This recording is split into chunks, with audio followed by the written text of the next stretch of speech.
No hay nada mejor que tu presencia, Señor. Nada puede igualar tu gracia y amor. Tu presencia, Dios.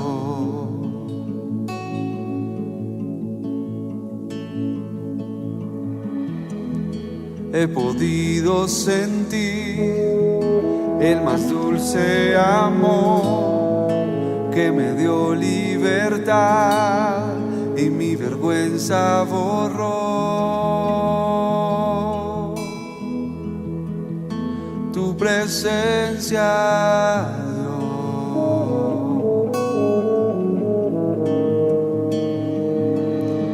Santo Espíritu, tú estás aquí. Inúndanos, queremos más de ti. Tu gloria anhela nuestro corazón. Ven y sácianos con tu presencia, Dios.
Y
Padre, en esta noche te damos gracias por este tiempo, Señor. Te damos gracias a ti por tu misericordia. Te damos gracias a ti, oh Dios, por tu amor.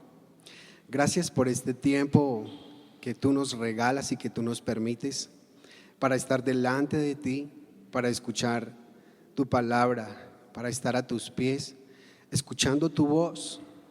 Gracias por la oportunidad que nos das de nuevo de volvernos a reunir en este lugar, Señor. Gracias, Señor, porque hoy podemos unirnos en un mismo sentir, en un mismo espíritu, con un mismo corazón y entregarte a ti de nuestro corazón toda la gloria, la honra, el honor y toda nuestra adoración a ti, Señor. Te pedimos esta noche que tú nos asistas con tu presencia, que tú nos asistas con tu espíritu, Señor. Que tu presencia se mueva esta noche en cada vida y en cada corazón. Que tu palabra penetre cada corazón y cada vida. Que tu palabra cumpla el propósito para el cual tú la has enviado esta noche, Señor. En el nombre de Jesús te damos la bienvenida, Espíritu Santo, y te pedimos que nos pastorees y nos enseñes esta noche. En Cristo Jesús, Señor nuestro. Amén.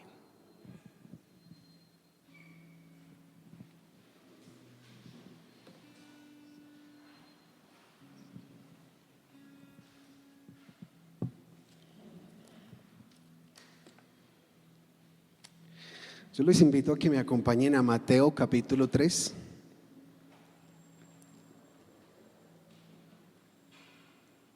Mateo capítulo 3, versículo 11.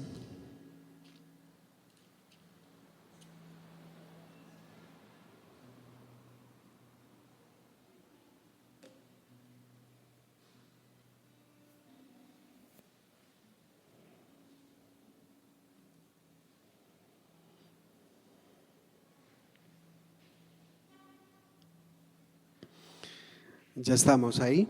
Amén. Dice Mateo capítulo 3, versículo 11: Yo a la verdad os bautizo en agua para arrepentimiento, pero el que viene tras mí, cuyo calzado yo no soy digno de llevar, es más poderoso que yo. Él os bautizará en Espíritu Santo y fuego. Amén. ¿Quién dijo estas palabras? Las dijo Juan el Bautista.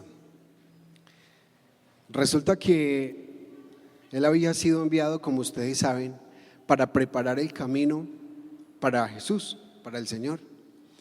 Y empezó a venir gente de Jerusalén, de las aldeas, de las ciudades, de los pueblos vecinos, al desierto en donde estaba Juan el Bautista.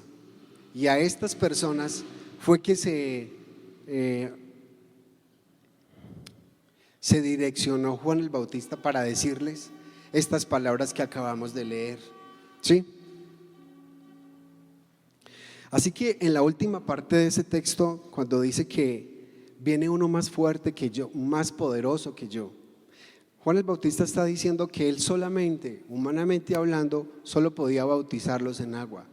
Igual que nosotros como pastores, como líderes, cuando bautizamos a alguien, lo máximo que podríamos hacer es bautizarlos en agua.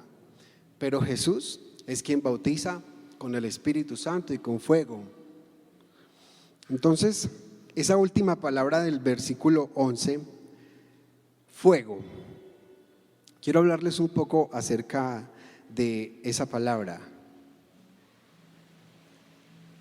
Si ustedes leen el contexto anterior y el contexto después, el contexto posterior de este versículo, ustedes podrían darse cuenta que esa palabra de fuego hace referencia a dos cosas.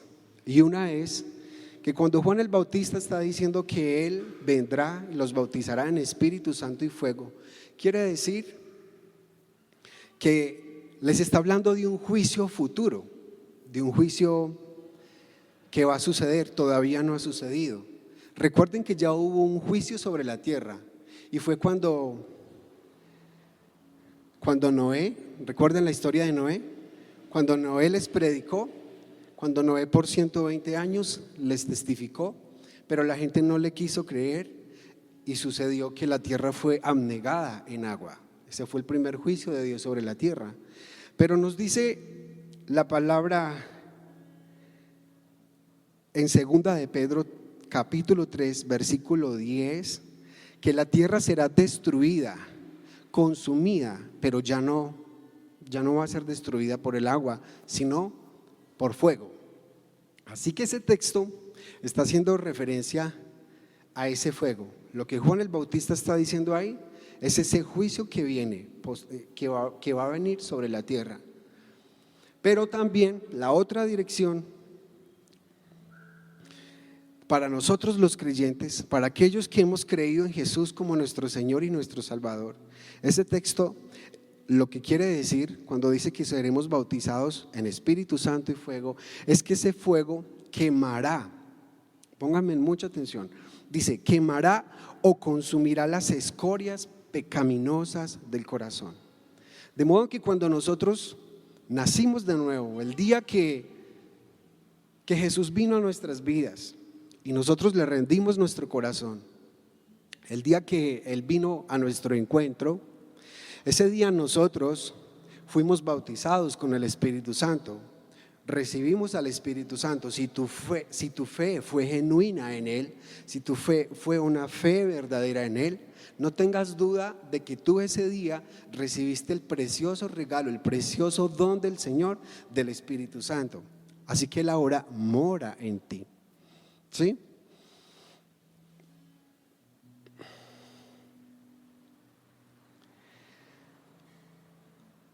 Los que son buenos lectores de la palabra podrían darse cuenta que el Espíritu Santo, en la palabra hay varias figuras, varios simbolismos del Espíritu Santo. Entre esos, el viento, el agua, pero también el fuego, ¿sí? Es una figura, es un símbolo del Espíritu Santo como fuego. Por ejemplo, en Éxodo 13:21 nos dice: y Jehová iba delante de ellos de día en una columna de nube para guiarlos por el camino, y de noche en una columna de fuego para alumbrarles, a fin de que anduviesen de día y de noche. Noten cómo el pueblo de Israel, cuando va por el desierto, dice la palabra que de día los guiaba una nube y de noche una columna de fuego, que tipifica o representan la persona del Espíritu Santo, ¿sí? Así que para conectarlos con un relato del cual les quiero hablar acerca de la vida de los discípulos, quería primero decirles esto para que vayamos entendiendo a qué se refirió Juan el Bautista cuando dijo que seríamos bautizados con el Espíritu Santo y con fuego. Yo quiero que tratemos de imaginarnos y volvernos a la época en la cual los discípulos caminaron con Jesús. Recuerden que cuando Jesús principia su ministerio, Él escoge a 12 hombres, llamados los apóstoles. Pero las características de estos hombres, ¿cuáles eran? Características como las que tú y yo teníamos antes de conocerlo a Él, y que aún tenemos, y que aún con las cuales luchamos. Cosas como cuáles. Estos hombres eran pecadores, igual que nosotros, débiles, frágiles, con luchas. ¿Quién de nosotros, de los que estamos aquí, no tenemos luchas? ¿Qué más? Eran hombres ordinarios. Recuerde que entre ellos habían hombres como Pedro, como Juan, como Jacobo, que eran simples pescadores. Pero también habían hombres preparados, como Mateo, que era recaudador de impuestos. ¿Sí? No estoy diciendo acá una herejía. Mateo sí era recaudador de impuestos, ¿cierto? Bien. Pero ¿qué pasó? Durante esos 3 años, mientras Jesús caminó con los discípulos, Jesús les enseñaba la palabra. Y la vida de estos hombres comenzó a ser transformada, ¿sí? Comenzó a dar un cambio, una transformación total, una transformación completa en sus vidas. Y dentro de las enseñanzas que Jesús les decía a los apóstoles, a los discípulos, hubo una de las cuales les habló en Juan capítulo 14, versículo 17. ¿Qué les dijo? En una de esas enseñanzas Él les empezó a hablar, les empezó a enseñar de la persona del Espíritu Santo. Y dice Juan capítulo 14, versículo 17, el Espíritu de verdad, al cual el mundo no puede recibir, porque no le ve ni le conoce, pero vosotros le conocéis, porque mora con vosotros. De manera que Jesús, el hecho de Jesús estar con ellos, el Espíritu Santo estaba con ellos. El hecho de que dice en Hechos que Jesús había sido ungido con el Espíritu Santo y con poder, y cómo éste anduvo haciendo bienes a la gente y sanando a los oprimidos por el diablo, por el dedo de Dios. El dedo de Dios es el Espíritu Santo. De modo que mientras Jesús les enseñaba esto, el hecho de que Jesús estuviera ahí presente, en otras palabras, era que el Espíritu Santo estaba personificado en la persona de Jesús, porque moraba en Jesús y estaba con Jesús. De esa manera es que por eso es que Jesús les dice, ustedes lo conocen porque mora con ustedes. Pero noten que para ese momento todavía no había venido a morar dentro de ellos, ¿sí? De modo que les dice, ahí más adelante en ese mismo texto, le habla de una acción futura, les dice, y estará en vosotros. Le está hablando de tiempo futuro. Les está diciendo que está con ustedes, pero ahora les está diciendo, estará en ustedes. ¿En qué momento se cumplió esto? Acompáñenme a Hechos capítulo 2.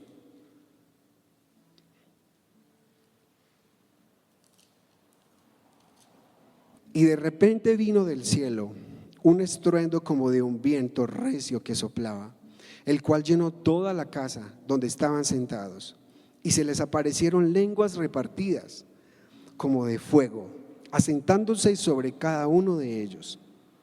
Y fueron todos llenos del Espíritu Santo y comenzaron a hablar en otras lenguas, según el Espíritu les daba que hablasen.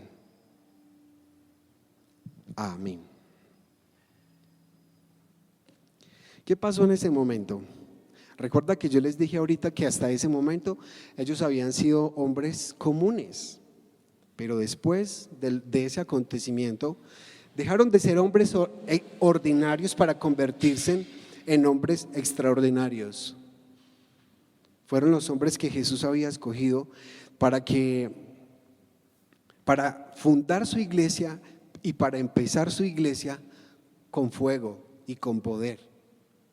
De manera que estos hombres ahora llenos del fuego, llenos del Espíritu Santo, llenos de poder, fueron los que fundaron la iglesia primitiva, ¿sí?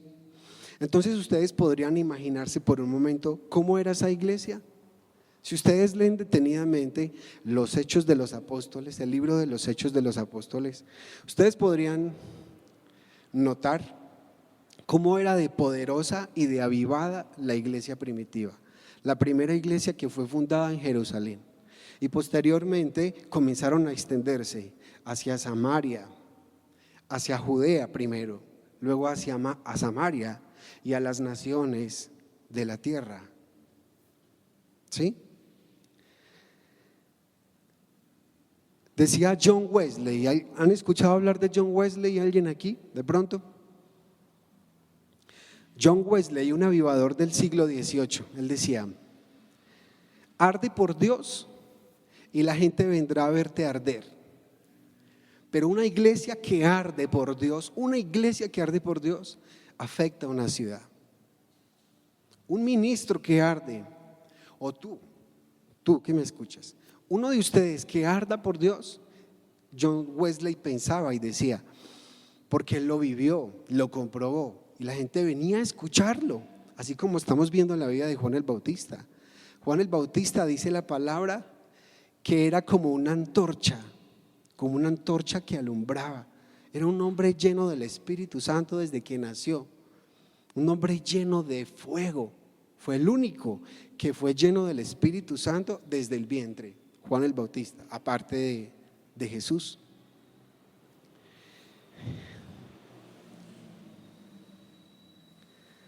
Así que estos hombres, estos apóstoles, estos hombres empezaron a marcar la historia de la iglesia. Estos hombres llenos del fuego de Dios, llenos del Espíritu. ¿Y qué pasó? La iglesia empezó avivada, la iglesia empezó a evangelizar, a extenderse por sobre la tierra, una iglesia poderosa. Pero entonces, ¿qué pasó? Con el pasar del tiempo, con el pasar de los años y de los siglos, la iglesia empezó en un retroceso, en un degrado. Empezó a corromperse la iglesia del Señor. Sucedió lo que el apóstol Pablo temía. En una de sus cartas él escribe, él dice que habrían hombres en los postreros tiempos que se iban a infiltrar dentro de la iglesia. Dice que son lobos vestidos de ovejas y que encubiertamente iban a introducir en la iglesia herejías destructoras, doctrinas de hombres, doctrinas de demonios, lo cual trajo una ruina paulatina sobre la iglesia. La iglesia comenzó en un degrado, comenzó a entrar en una corrupción, la iglesia empezó a entrar en oscuridad. Y así pasaron muchos años, pasaron siglos. Sin embargo, si tú estudias un poco de historia, Dios en su misericordia levantaba hombres de fuego para volver otra vez a avivar su iglesia. Pero hubo mucho tiempo, muchos años en donde la tierra estaba en oscuridad a causa de que la iglesia se había corrompido, se había mezclado con la política y la iglesia se convirtió en intereses personales, ¿sí? En una corrupción. Se dañó terriblemente la iglesia. En el siglo XIII, recuerden los que me escucharon hace 8 días en la enseñanza, de volvernos a las escrituras, yo les hablaba de 3 hombres, se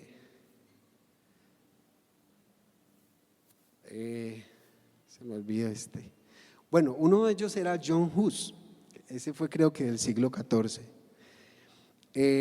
y en el siglo XV, pero antes de John Hus había otro hombre, no recuerdo en este momento el nombre, pero Dios empezó a levantar hombres para traer una reforma a su iglesia. Y en el siglo XV, o sea, Dios empezó a hacer cosas paulatinamente, pero en el siglo XV fue ya, la copa rebosó y fue el momento en el que Dios levantó un hombre como Martín Lutero, ustedes ya lo conocen, el cual Dios usó para traer una reforma a su iglesia en la tierra, ¿sí? Entonces, ¿qué pasó? La iglesia dejó de estar en la oscuridad porque ahora la escritura ya estaba traducida al alemán. Solo para ese tiempo estaba en latín y solamente los estudiosos como los sacerdotes en ese tiempo, los monjes, tenían acceso a ella porque conocían el idioma. Además de que ellos engañaban a la gente, como yo sé que algunos de ustedes han escuchado, cuando han escuchado cuentos como no lea la Biblia porque se vuelve loco, cosas como esas parecidas, ellos le decían a la gente, porque a ellos no les convenía que la gente conociera las escrituras. Si alguien estudiaba las escrituras, sus ojos iban a ser abiertos, su entendimiento, y iban a conocer al Señor, y iban a saber, la gente iba a conocer que ellos estaban siendo engañados. Así que la iglesia empezó en ese momento un cambio a través de esa reforma, porque la gente empezó a conocer las escrituras y la gente se volvió otra vez al Señor. Así pasaron 2 siglos más hasta el siglo XVII, cuando el Señor levantó a un hombre llamado Jonathan Edwards. No sé cuántos han escuchado hablar de Jonathan Edwards. Jonathan Edwards fue un avivador del siglo XVII, un hombre que Dios usó también poderosamente, un hombre de fuego. Pero él era un pastor de una iglesia inglesa, de una iglesia en Inglaterra. Y él notó que la iglesia tenía luz, pero no tenía fuego. Cuando digo que tenía luz, era que en la iglesia en el siglo XVII tenía mucho conocimiento de la Biblia. Tremendos teólogos. De hecho, Jonathan Edwards era uno de ellos, tremendo teólogo. Mucho conocimiento de la Biblia. Pero notó que la iglesia era una iglesia fría. La iglesia se había vuelto una iglesia seca, una iglesia sin fuego, una iglesia solo llena de información, llena de teología, llena de letra, pero sin fuego.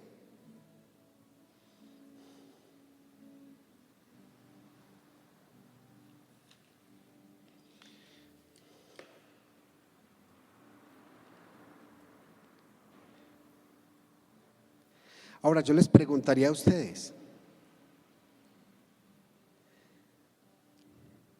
si ustedes echan un vistazo a la iglesia del Señor en la tierra, ustedes podrían notar que eso está aconteciendo en muchos lugares,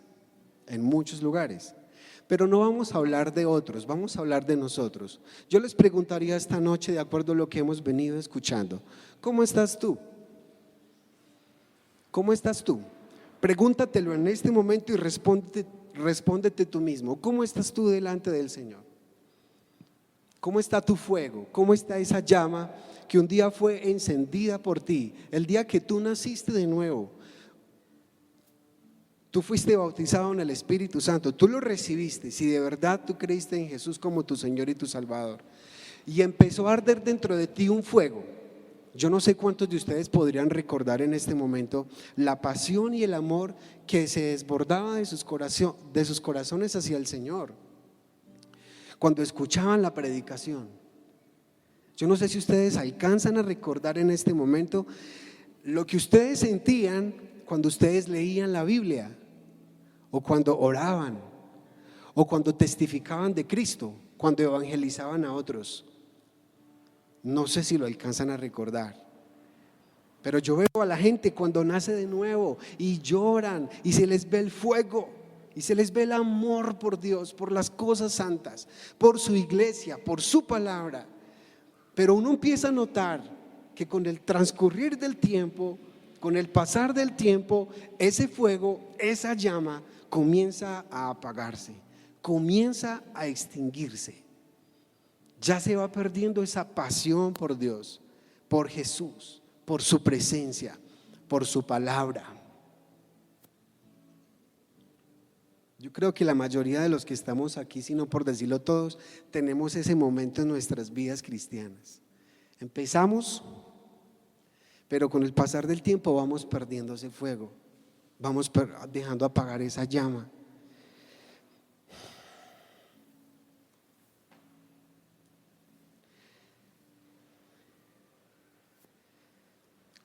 ¿Cuál es la causa por la cual tú dejaste perder ese fuego, esa llama?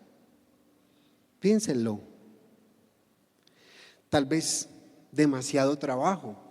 Trabajas todo el día, llegas muy cansado a la casa, ya no tienes tiempo para orar, ya no tienes tiempo para leer su palabra. Hay muchas personas que le pedían a Dios con todo su corazón por un empleo. Y a lo más el Señor se los da, ya no tienen tiempo para venir a la iglesia, ya no tienen tiempo para buscar del Señor. ¿Qué pasó? Irónicamente, la bendición que Dios les dio se convirtió en una maldición. ¿No les ha pasado?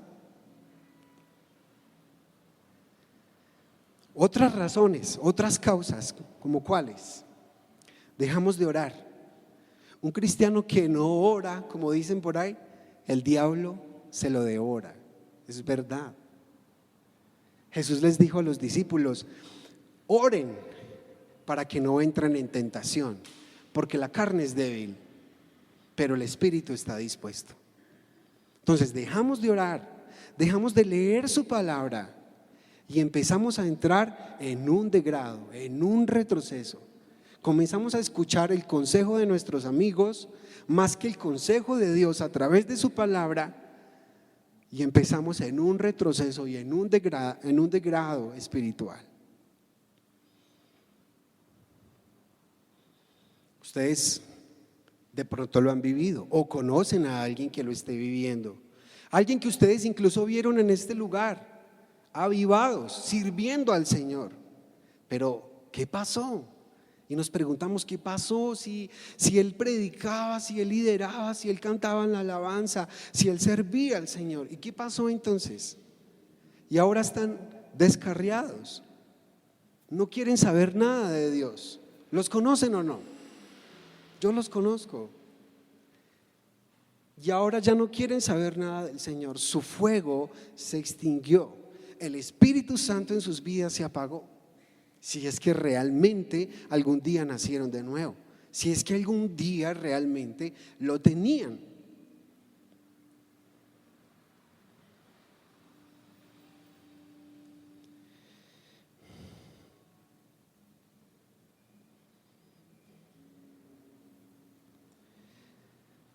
Así que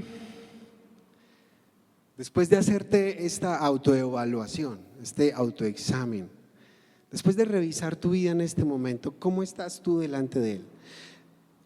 Esta pandemia ha servido para salir a luz muchos corazones. Y nos hemos dado cuenta que había gente que pensábamos que era, pero que realmente no lo es, no lo fue. Y en la primera carta del apóstol Juan, él habla de aquellos que estuvieron en la iglesia algún día, pero que hoy ya no están. Lo que quiere decir que no todos los que se llaman creyentes realmente lo son. Y eso cada uno de ustedes lo sabe, porque el Espíritu que le ha hecho morar en nosotros nos testifica que nosotros sí somos verdaderamente hijos de Dios. Cada uno de ustedes lo sabe.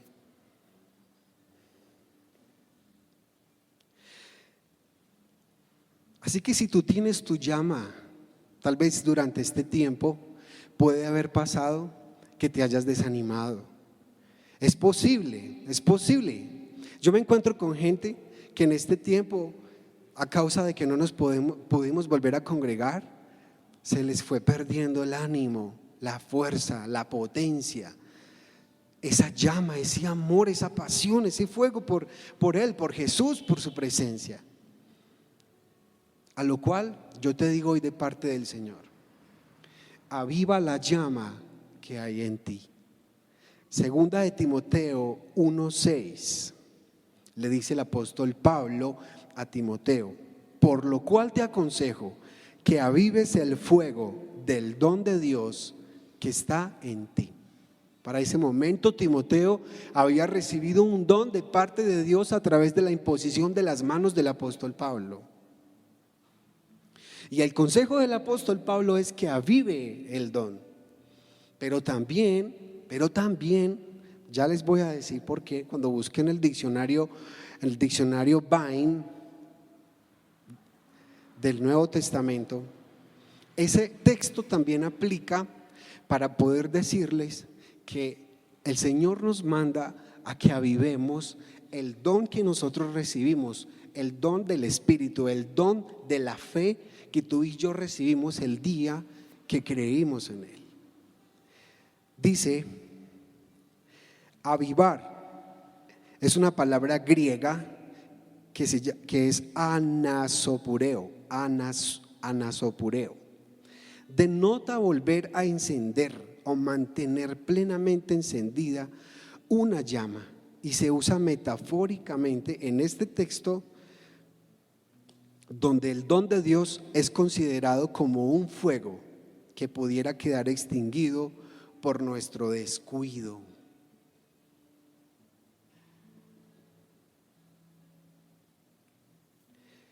Por nuestro descuido. Apocalipsis capítulo 2, versículos 4 al 5. Acompáñenme en Apocalipsis capítulo 2. Ya estoy terminando.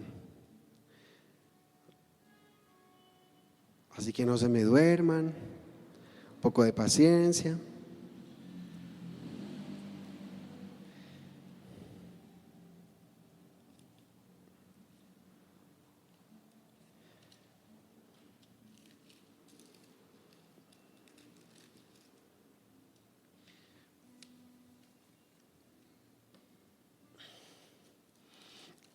Apocalipsis capítulo 2, versículos 4 al 5, dice la palabra: pero tengo contra ti que has dejado tu primer amor. Recuerda por tanto de dónde has caído y arrepiéntete y haz las primeras obras, pues si no, vendré pronto a ti y quitaré tu candelero de su lugar si no te hubieres arrepentido. Noten que este mensaje está dirigido a la iglesia de Éfeso. Y si ustedes leen, cuando Pablo llega a Éfeso, ¿qué pasó en Éfeso? En Éfeso ocurrió un avivamiento que con el tiempo, como acabamos de leer, se fue apagando hasta que perdieron el primer amor. Así que yo les preguntaría esta noche, ¿cómo se aviva el fuego? ¿Cómo se aviva el fuego? Si tú te sientes en esta noche desanimado, con la llama casi que a punto de extinguirse, con ese fuego casi que a punto de apagarse, y te estás preguntando en este momento, bueno, pastor, ¿y entonces cómo avivo ese fuego? ¿Cómo avivo esa llama? Lo acabamos de leer. El Señor le dice a la iglesia de Éfeso: vuelve a tus primeras obras, mira de dónde has caído y vuelve a tus primeras obras. Así que, ¿qué debemos hacer? ¿Recuerdas cuando tú estabas en esos primeros amores con el Señor?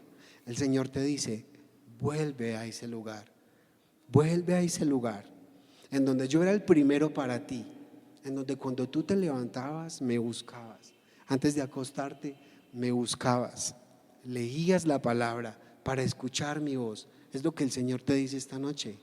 Vuelve a su presencia, vuelve a buscarlo. Todo lo que nosotros tenemos lo recibimos por la gracia del Señor. Aquí ninguno de nosotros podemos decir que es por nuestro propio esfuerzo. Todo lo que tenemos es por su gracia. Por lo tanto, yo te diría, pídele al Señor que te dé la gracia de encender de nuevo tu corazón en ese fuego, en ese amor y en esa pasión por su presencia. Yo como pastor y los pastores de la iglesia esperamos en el mismo sentir con el Señor de que en este nuevo tiempo, a partir de este fin de semana, entremos de nuevo en ese fuego, en esa búsqueda, en esa pasión por su presencia, a que ardamos de nuevo por el Señor, a que dejemos la frialdad, a que dejemos la indiferencia.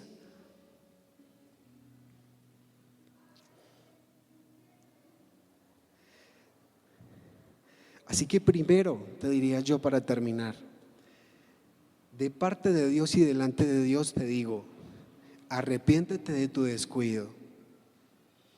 Cuando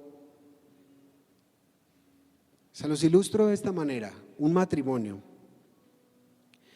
cuando nos casamos, pajaritos vuelan por aquí, por allá, todos como una fantasía, parecemos en una película de esas que nos vemos de Hollywood, de esas películas románticas, y nos empeliculamos. Espectacular. ¿Y qué pasa entonces con el tiempo? Se nos convierte el matrimonio en una rutina, se nos convierte el matrimonio en una carga. Empezamos a dejar apagar la llama del amor por nuestro cónyuge. ¿Por qué? Porque no cultivamos, no supimos cultivar el amor por nuestra pareja. Eso sucede en nuestra relación con Jesús, en nuestra relación con el Espíritu Santo. Si tú tienes una planta en tu casa, ¿cómo haces para que la planta no se te muera? ¿Qué tienes que hacer?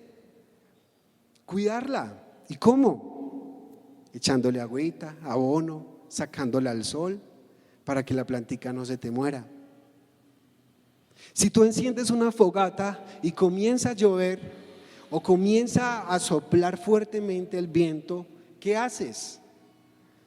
Pues tienes que tratar de cubrir ese fuego, esa llama, y no dejarla apagar de alguna manera. ¿Y cómo haces para avivar esa llama?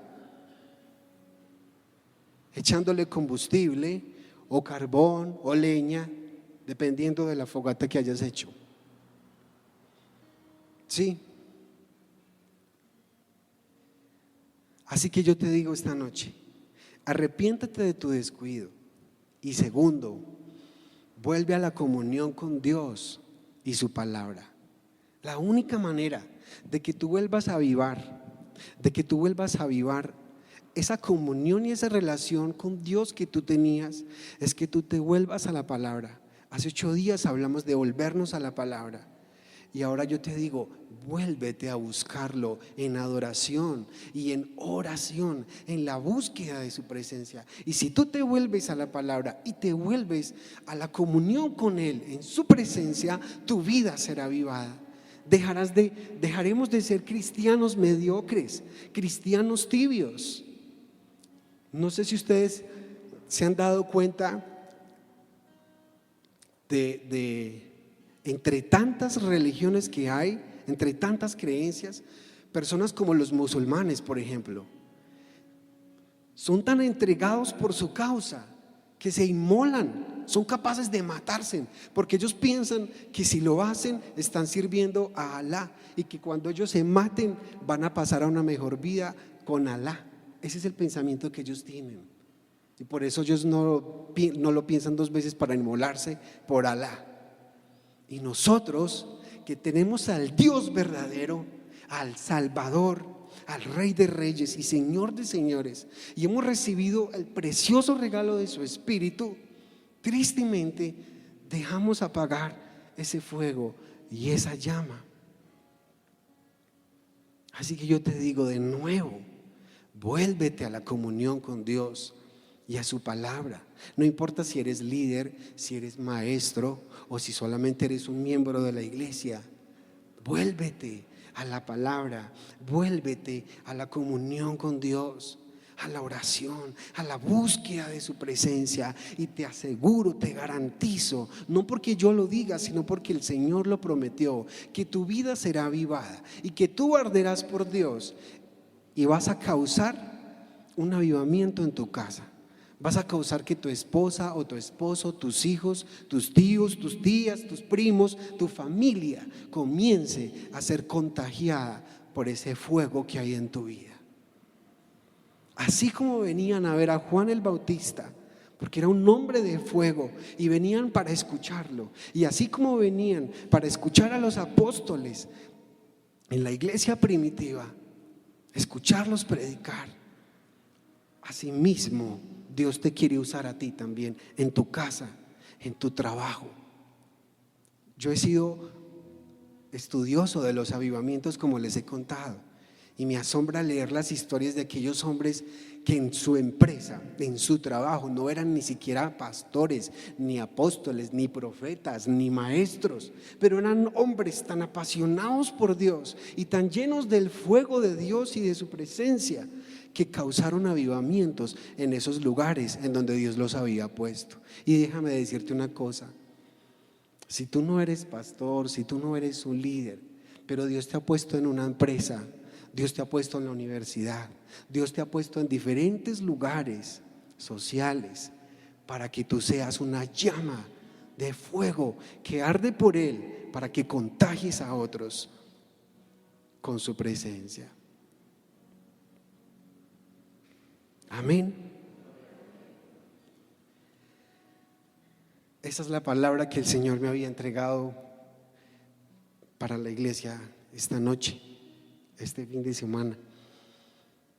Así que le pido al Espíritu Santo que aplique esa palabra a sus corazones y que a partir de esta noche ustedes salgan de aquí diferentes y no volvamos a ser los mismos. No volvamos a ser los mismos. Ven con tu gloria, Señor. Ven con tu gloria esta noche. Ven, visítanos una vez más, Espíritu Santo. Hoy te damos de nuevo a ti el lugar en nuestros corazones, en nuestras vidas, en nuestras casas, en nuestras familias y en medio de la iglesia, Señor. Ven, Espíritu Santo, y toma tu lugar de nuevo en nuestros corazones y aviva tu iglesia. Avívanos, Señor, avívanos esta noche. Levántanos de las cenizas, levántanos del polvo, levanta las manos del que las tiene caídas. Levanta, Señor, las rodillas endebles de tu pueblo y de tu iglesia. En el nombre poderoso de Jesús te lo pedimos, Señor. Yo declaro sobre tu iglesia esta noche vida, Señor, vida. Tus palabras son espíritu y son vida. Te pedimos que esas palabras que tú has hablado esta noche queden plantadas en nuestro corazón y que den fruto, que fructifiquen tus palabras, las palabras que has hablado esta noche, Señor. Avívanos a cada uno de los que estamos aquí. Haz de cada uno de los que estamos aquí como fuegos encendidos, como llamas que arden por tu presencia, por tu palabra, por la realidad de tu espíritu, Señor. Haz de cada uno de nosotros hombres y mujeres apasionados, enamorados de ti, de tu presencia y de tu palabra. Despiértanos del letargo, despiértanos de la somnolencia, despiértanos del sueño espiritual y vuelve a encender, Espíritu de Dios, ese fuego y esa llama que hemos dejado apagar por nuestro mismo descuido. Hoy te pedimos perdón por haberte descuidado, por haber descuidado tu presencia. Hoy nos arrepentimos de todo nuestro corazón y nos volvemos a ti, Señor. Nos volvemos a tu palabra y nos volvemos al secreto. Nos volvemos para buscarte, Señor. Avívanos esta noche. Avívanos. Perdónanos por nuestra religiosidad, porque a veces nos hemos vuelto religiosos y hablamos de ti, pero no hay fuego en nuestras vidas. Solo estamos llenos de teoría, de letra, sin espíritu. Te pedimos perdón, Señor. Perdónanos, Espíritu Santo, por contristarte. Perdónanos por ofenderte y perdónanos por apagarte, por nuestra indiferencia para contigo. Perdónanos por haber dejado de orar y de leer tu palabra. Perdónanos, Señor, por ser tan duros de corazón, tan duros de servicio, pero hoy nos volvemos a ti. Hoy nos volvemos a ti y esperamos que esta noche tú nos restaures y nos levantes en el precioso nombre del unigénito Hijo de Dios, Jesucristo, y en el poder del Espíritu Santo. Declaramos vida sobre tu iglesia, Señor. Sopla aliento de vida, Espíritu Santo, esta noche. Sopla sobre cada vida y cada corazón ahora mismo, en el nombre de Jesús. En el nombre de Jesús. Gracias, Señor, por hablarnos. Gracias, Señor. Gracias. Te adoramos, Señor. Gracias, Señor. Gracias, Espíritu Santo, por habernos escuchado. Gracias, Padre, por el precioso don, el regalo que nos has dado de tu Espíritu. Muchas gracias por habernos hablado esta noche. Muchas gracias, precioso Jesús, por restaurar de nuevo ese fuego en nuestros corazones. Confío en ti, confiamos en ti, que la obra que tú empezaste en nosotros, tú la perfeccionarás hasta el día de Jesucristo. En el nombre de Jesús, amén y amén.